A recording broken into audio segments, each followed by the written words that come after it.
अस्सलामुअलैकुम नाजरीन, weather update के साथ आपकी खिदमत में हाजिर हुए हैं। आपको बताते चलें, महकमा मौसमियात ने ताज़ा तरीन रिपोर्ट जारी कर दी है। 12 जुलाई यानी कि ईद के तीसरे दिन तक मुल्क भर में मौसम कैसा रहने वाला है, किन शहरों में बारिश होगी और किन शहरों में शदीद और ख़तरनाक तरीन गर्मी की लहर में इजाफा होगा। तो ताज़ा तरीन रिपोर्ट आपके साथ शेयर करने वाला हूँ। उससे पहले वीडियो को लाइक और चैनल को सब्सक्राइब लाजमी कर दें ताकि आपको हमारी नई वीडियो का नोटिफिकेशन सबसे पहले और बआसानी मिलता रहे। तो आपका कीमती वक्त ज़ाया किए बगैर बढ़ते हैं वीडियो की जानिब।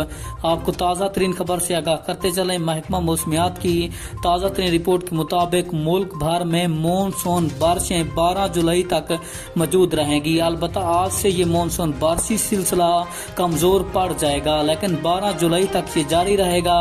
तो 12 जुलाई के बाद मुल्क भर का मौसम साफ हो जाएगा।